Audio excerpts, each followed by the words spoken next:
ये उस मदरसे से आ रही है। उस मदरसे में क्या पढ़ाया जा रहा है इसकी जांच होनी चाहिए। वो लहू पीने की कोशिश करता है। तो ये मानसिकता आखिरकार आ कहां से रही है? श्रद्धा की क्या गलती थी? साक्षी की क्या गलती थी? परंतु आप ये पढ़ाते हो कि मतलब जिहाद क्या होता है, जिहाद करना है। कि रवीश कुमार इस्लामिस्ट सिंपथाइजर है। जिस एनडीटीवी में रवीश कुमार काम करा करते थे, उस एनडीटीवी की पार्टियां राष्ट्रपति भवन में हुआ करती थी। अंकित शर्मा की क्या गलती थी? जो बच्चा बच्चा तो नहीं था, खैर, वो राम मंदिर के लिए चंदा लेने जा रहा था, मुस्लिम मोहल्ला बीच में पड़ रहा था, उसको चाकू से मार मार के हत्या कर दी। तो आप सोचते कि वो आपको समाज की सच्चाई बताएंगे? रवीश कुमार एक प्रोपेगेंडा और एजेंडा चलाते हैं।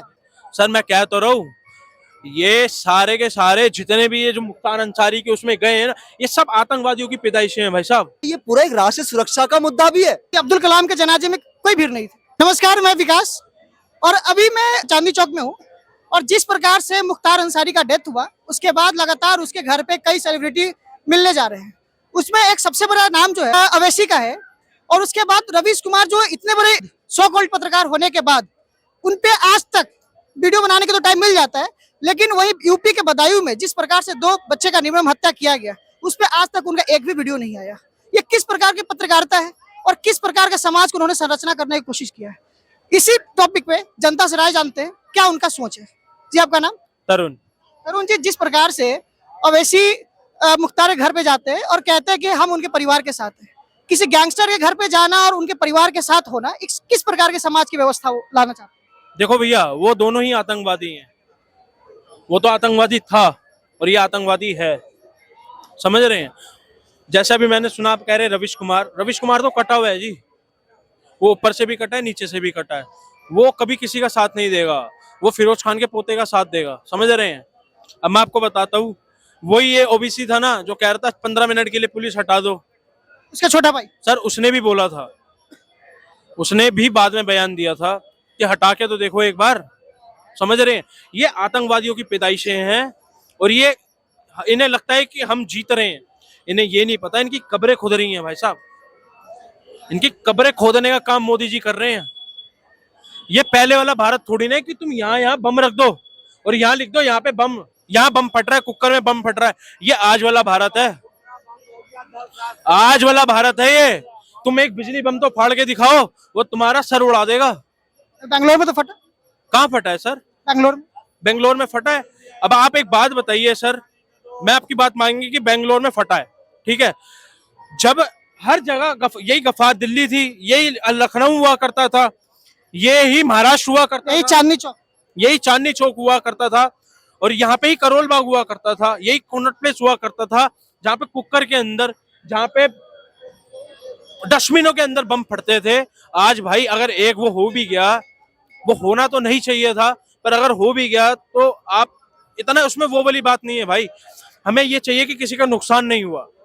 यही कश्मीर था, यही आतंकवादियों की पैदाइश है। वहां पे भी यही आतंकवादियों की पैदाइश कश्मीर भी थी। सुधर गए ना? अब तुम पत्थर मार के दिखाओ। जिस प्रकार से मुख्तार के घर पे अवैसी का जाना और उसके परिवार के साथ होना, क्योंकि कोई गैंगस्टर कितना भी राजनीति में उतर जाए, वो रहेगा तो गैंगस्टर ही।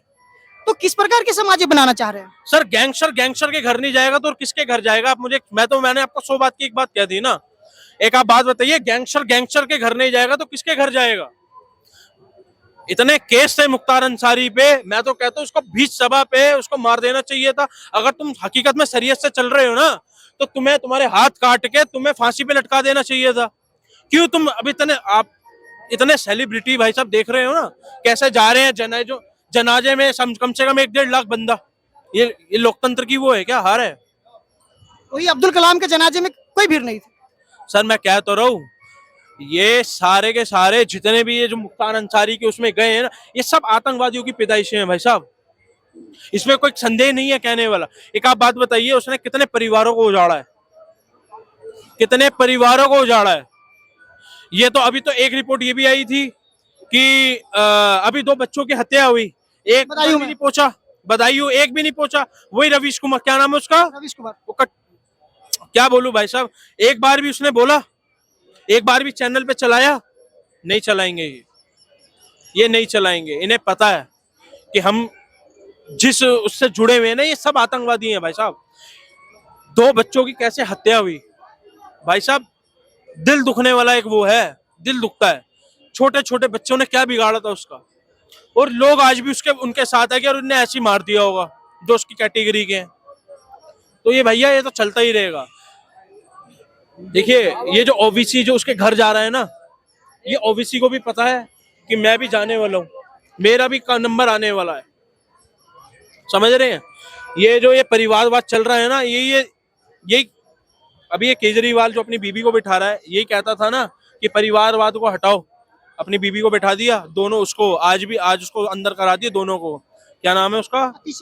हाँ, उनको भी अंदर करा दिया, उनका भी नाम ले दिया। आज ही अभी की न्यूज है, ऊपर की न्यूज है। हाँ अभी भी उनका ही नाम ले दिया।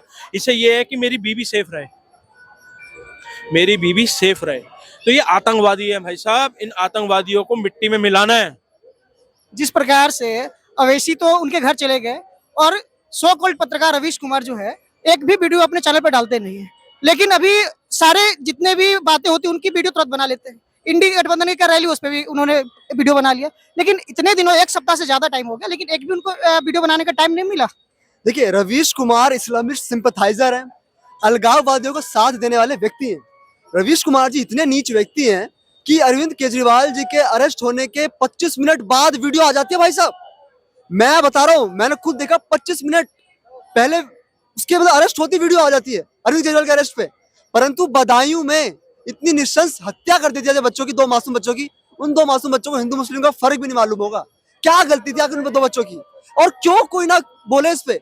आप देखिए ये पूरा एक राष्ट्रीय सुरक्षा का मुद्दा भी है और साथ ही शांतिपूर्ण पीसफुल को एग्जिस्टेंस का मुद्दा भी है। अब कहीं ना कहीं पड़ोस में अगर कोई मुस्लिम परिवार रहता है, कुछ भी रहता है, ठीक है, तो उसको कहीं ना कहीं दहशत लगी ही लगेगी। उस परिवार ने 5000 की सहायता भी कर दी साजिद और वाजिद को। भैया कहकर बुला देते 2 बच्चे, और भैया ने क्या कर दिया? साजिद और वाजिद पूरे परिवार को ही मारने जा रहा था।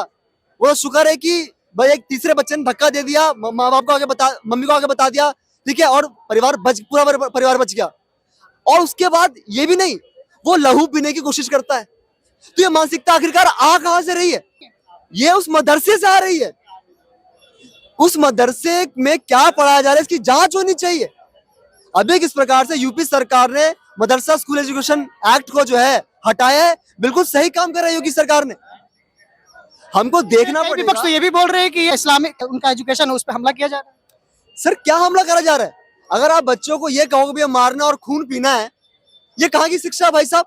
अब ये बताओ ना कि भैया इंजीनियर बन के क्या करना है, साइंटिस्ट बन के क्या करना है, मैथमेटिशियन कैसे बनना है, सिविल सर्वेंट कैसे बनना है, पॉलिटिशियन कैसे बनना है, अच्छा तो देश को आगे ले जाए, वकील कैसे बनना है। अगर ये पढ़ाई हो रही तो कौन रोकेगा आपको? परंतु आप ये पढ़ाते हो कि मतलब जिहाद क्या होता है, जिहाद करना है। ये सोच कहाँ ले जाएगी? और जो लोग कहते हैं ना कि यार क्यों भाई का माहौल है, ये माहौल है, भाई हो गई ना। कन्हैया लाल की आपने क्यों हत्या कर दी? श्रद्धा की क्या गलती थी? साक्षी की क्या गलती थी? अंकित शर्मा की क्या गलती थी? जो बच्चा तो नहीं था, खैर, वो राम मंदिर के लिए चंदा लेने जा रहा था, मुस्लिम मोहल्ला बीच में पड़ रहा था, उसको चाकू से मार मार के हत्या कर दी। क्या गलती थी उसकी? उस बच्चे की क्या गलती थी जो सरस्वती पूजा में जा रहा था, उस पर हमला कर दिया।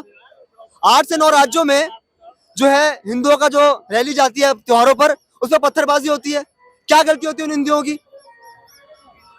तो ये समझना पड़ेगा कि आखिरकार हमारा समाज किस ओर जा रहा है। और जो पत्रकार अपने आप को बताते हैं बहुत बड़े पत्रकार हैं, उन पत्रकारों की जिम्मेदारी बनती है भी आप समाज में शांति की स्थापना करो।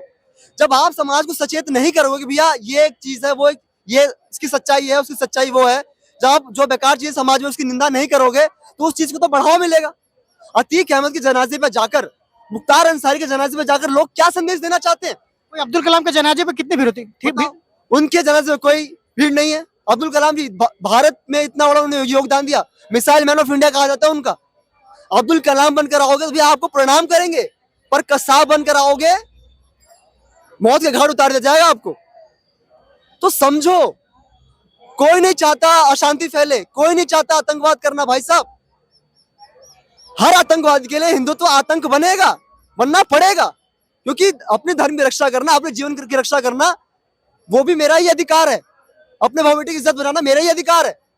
कश्मीर में किस प्रकार से क्या होता है, 1991 में अजमेर के दरगाह शरीफ में इनसे क्या पूरा सीरियल ऑफ रेप होता है। इसमें अनिश्चय है कि छात्र युवा मतलब युवा कार्यकर्ता होते हैं। कांग्रेस से कई तो कहाँ इसकी आवाज उठती है? रवीश कुमार ने वीडियो बनाया कोई इस पर भी? पर नहीं बनाया। अरविंद केजरीवाल वीडियो आ जाएगा, इंडी गठबंधन पे वीडियो आ जाएगा। तो ये इनकी सारी दोगलाई है भाई साहब। रवीश कुमार एक प्रोपेगेंडा और एजेंडा चलाते हैं। लोगों को समझ लेना चाहिए। अगर आपको आज इंटरनेट का जमाना है, आप स्वयं भी जाकर उसको इंटरनेट पे वेरीफाई करा करो, जो रवीश कुमार, अजीत अंजुम, ये लोग क्या बोलते हैं। चाहे कोई भी पत्रकार हो भाई साहब, तो आपकी जिम्मेदारी है, क्योंकि आज प्रोपेगेंडा और एजेंडा इतनी तेजी से आगे बढ़ रहा है जिसके कोई हद नहीं। और यही लोग गोदी मीडिया करते और ये वो लोग हैं दूसरों को गोदी मीडिया बोलते हैं। आपको जनता को बात मालूम होनी चाहिए, जिस एनडीटीवी में रवीश कुमार काम करा करते थे, उस एनडीटीवी की पार्टियां राष्ट्रपति भवन में हुआ करती थी। और ये बोलते हैं कि आज का मीडिया गोदी मीडिया है। क्या गोदी मीडिया भाई साहब? इलेक्टोरल बॉन्ड्स का मुद्दा अभी भाजपा के सरकार में ही आया ना, और लोग कह रहे हैं कि इलेक्टोरल बॉन्ड्स का मुद्दा भाजपा को पीछे खींच रहा है, भाजपा की निंदा हो रही है उससे। अगर भाजपा की तानाशाही होती तो जजमेंट भारत के न्यायपालिका का नहीं आता। इलेक्शन कमीशन ऑफ इंडिया जो है भारत सरकार को ये कह रहा है कि आप जनता को व्हाट्सएप पे विकसित भारत के मैसेज मत भेजो। अगर भारत सरकार तानाशाह होती, रवीश कुमार जी आपको बता रहा हूं मैं, अगर भारत सरकार तानाशाह होती तो election commission of India Bharat सरकार को कैसे डांट लेती? भारत चुनाव आयोग भारत सरकार को डांट लेता भाई साहब। और ये कहा जा रहा है कि वर्तमान की सरकार, वर्तमान की संस्थाएं जो है वो तानाशाही हो गई है। ये सब झूठ है, ये सब सारा ढकोसला है रवीश कुमार और उन पूरी लोगों का। क्या लगता है कि जिस प्रकार से मुख्तार अंसारी घर पे जाकर अवैसी उनके घर परिवार से मिलते हैं और रवीश कुमार के एक भी वीडियो उस 2 बच्चे की मौत पर एक भी वीडियो नहीं बनाते, लेकिन उनके हर कोई कार्य होता है उस पर तुरंत उनकी वीडियो आ जाती है। रवीश कुमार तो चाटुकारिता पे हद कर दिया है। और रही बात ओवैसी को, ओवैसी 5000, आप सोचिए, एक आतंकवादी समझ लो, एक तरह का आतंकवादी था वो। उसके जनाजे पे 5000 लोग जा रहे हैं। एक अच्छे आदमी, ईमानदार आदमी के पास कोई जाता है? नहीं जाता। उसी के पास जाएंगे। यही तो दिक्कत है हिंदुस्तान में। यहाँ जितने गुंडे माफिया हैं उनको जो है उनको मुख्यमंत्री बना देंगे, प्रधानमंत्री बना देंगे, विधायक बना देंगे, सांसद बना देंगे। आम जनता जो है, आम जनता को पूछने वाला कोई नहीं है, ना उस पर कोई वीडियो बनाने वाला है। जो सच में परेशान है उसका मुद्दा कोई नहीं उठा रहा है। जितने भी पत्रकार हैं, चाहे सांसद है, चाहे विधायक है, चाहे जो भी ईमानदार। रही बात ये, जैसे ये लोग जो हैं, जैसे रवीश कुमार हो गए, उसके बाद अमरीश अंजुम हो गए, ये लोग जो है, हाँ, उन लोगों का वही काम है जो अच्छा काम हो रहा है उसका विरोध करना। उनका वही काम है, अच्छी बात को उठाना नहीं। जैसे मोदी जी ने इतना काम किया है उसको आप रखिए, जो गलत है उसका आप विरोध कीजिए। हम ये नहीं कह रहे हैं जो मोदी जी गलत कर रहे हैं आप उसका विरोध करो, लेकिन जो अच्छी बात है उसको जनता के बीच में अपनी संदेश को रखिए ना।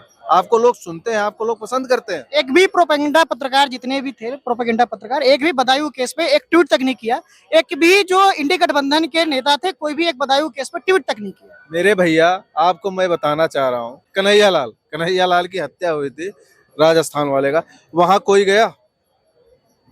विपक्ष वाले नहीं गए। मुद्दा उठाए, खूब उठाए। उसके बाद क्या हुआ? मणिपुर में जब हुआ, वहां देखो सारे चले गए।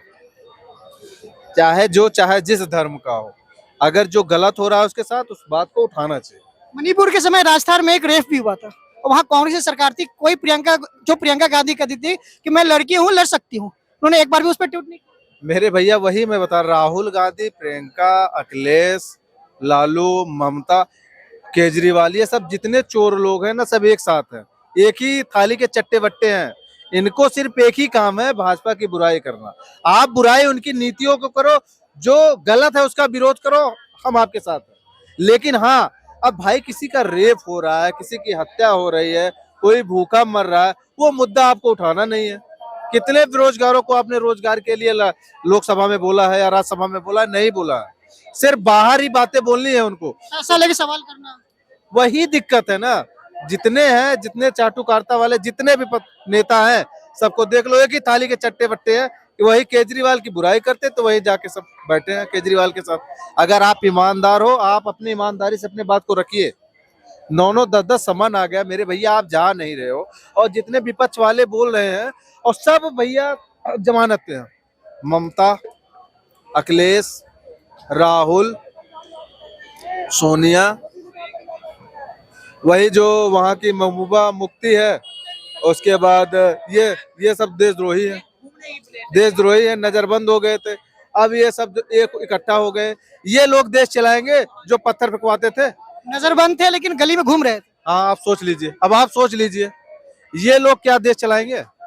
ये लोग देश को बर्बाद करना चाह रहे हैं। अब मोदी जी हैं जो भ्रष्टाचार मुक्त करना चाहते हैं देश को। लेकिन जितने चोर लोग हैं, सब एक ही थाली के चट्टे बट्टे एक ही जगह बैठे हुए हैं।